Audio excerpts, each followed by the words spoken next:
किसान भाइयों और बहनों नमस्कार। किसान संचार जीरकपुर निकट चंडीगढ़ की टीम आज आपके लिए लेकर आई है रेडियो वार्ता भंडार गृह में अनाज को सुरक्षित रखें, खाद्य सुरक्षा चूर्ण। किसान भाइयों, आज हम आपको किसान संचार जीरकपुर निकट चंडीगढ़ के सौजन्य से ये बताने का प्रयास कर रहे हैं कि किस प्रकार आप रसायनों के बजाय जैविक तरीके से अपने भंडार गृह में रखे अनाज को सुरसरी यानी घुन आदि कीड़ों से सुरक्षित रख सकते हैं। साथियों, आप सब जानते ही हैं कि भंडार गृहों में यहाँ तक कि घरों के भीतर भी अनाज को सुरसरी यानी घुन आदि कीड़ों से बचाने के लिए अचूक इलाज के रूप में सल्फास नामक अत्यंत जहरीले व तुरंत प्रभावी रसायन का उपयोग बहुतायत में किया जा रहा है। इस खतरनाक रसायन की बिक्री व उपयोग विषय विशेषज्ञों के मार्गदर्शन में ही मान्य है, किंतु व्यवहारिक रूप से इस नियम की लगातार अनदेखी की जा रही है, जिसका परिणाम ये है कि हर वर्ष किन्हीं कारणों से निराश व हताश अनेक युवक युवतियां इसी सर्वसुलभ सल्फास नामक जहर को खाकर आत्महत्या कर रहे हैं।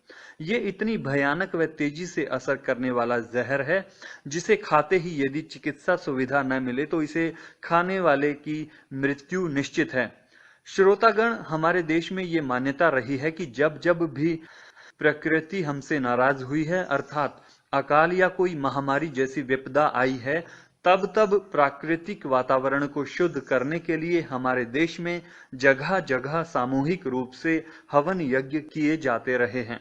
इन हवनों की भस्म को खेतों व जल स्रोतों में भी शुद्धि के लिए डालने की परंपरा रही है।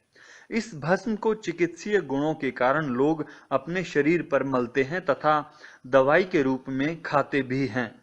नीम के वृक्षों की उपस्थिति मात्र को भी लोग पर्यावरण शुद्धि का साधन मानते हैं। नीम के चिकित्सीय गुणों के कारण ही नीम के विभिन्न भागों में नित्य उपयोग से तो आप सब भी खूब परिचित हैं और किसी न किसी रूप में इसका उपयोग करते ही रहते हैं। तो साथियों, हम आपसे अनुरोध करेंगे कि भंडार में अनाज को कीड़ों से सुरक्षित रखने हेतु नीम की निम्बोली तथा हवन की भस्म से निर्मित खाद्य सुरक्षा चूर्ण को जरूर आजमा कर देखिए। तो लीजिए, अनाज को सुरक्षित रखने वाले इस खाद्य सुरक्षा चूर्ण को स्वयं तैयार करके उपयोग करने की विधि इस प्रकार है। आवश्यक सामग्री: बकैन यानी बकायन या नीम की सूखी निम्बोली 2.5 किलोग्राम तथा अग्निहोत्र हवन कुंड की भस्म 2.5 किलोग्राम। बनाने की विधि: नीम की सूखी निम्बोलियों को कूटकर बारीक कर लें तथा इसमें हवन की भस्म को अच्छी तरह मिला लें। तो लीजिए, ये अब 5 किलोग्राम खाद्य सुरक्षा चूर्ण उपयोग के लिए तैयार है। प्रयोग की विधि: ये सुनिश्चित कर लें कि भंडार गृह में रखे जाने वाले अनाज में नमी 8% से अधिक ना हो। ये भी ध्यान रखें कि 1 क्विंटल अनाज के लिए 500 ग्राम खाद्य सुरक्षा चूर्ण उपयोग में लाना है। अब सबसे पहले थोड़ा चूर्ण भंडारण की टंकी के तले पर बिखेरें, फिर अनाज की 8 से 10 परत इस तरह लगाएं कि हर परत के बाद इस खाद्य सुरक्षा चूर्ण का बुरकाव होना चाहिए।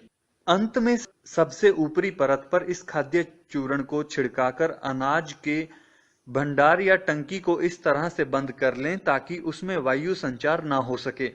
ऐसा करके आप देखेंगे कि इस चूर्ण के साथ भंडारित अनाज में 1 वर्ष तक कोई कीड़ा हानि नहीं पहुंचाता, क्योंकि इस भस्म रूपी कीटनाशक में किसी भी प्रकार का कोई रसायन नहीं होता। इसलिए ये पूरी तरह जैविक होने के कारण हमारे अनाज की गुणवत्ता को उसके वास्तविक रूप में बनाए रखता है। इस प्रकार हमारे स्वास्थ्य को ठीक रखने के साथ साथ पर्यावरण पर भी इसका अनुकूल प्रभाव पड़ता है। तो फिर क्यों न हम अभी से इस जैविक कीटनाशी का उपयोग करके जैविक खेती रूपी मंजिल की ओर एक और कदम बढ़ाएं। तो किसान भाइयों और बहनों, ये थी किसान संचार जीरकपुर निकट चंडीगढ़ की ओर से प्रसारित आज की रेडियो वार्ता भंडार गृह में अनाज को सुरक्षित रखे खाद्य सुरक्षा चूर्ण। इसके बारे में आप अपनी प्रतिक्रिया हमें ईमेल के जरिए भी भेज सकते हैं। हमारा ईमेल पता है kisansanchar@gmail.com। आज की इस रेडियो वार्ता को तैयार करने में सहयोग रहा हमारी टीम की निशा कौशिक, रूबी और गोपाल सिंह का।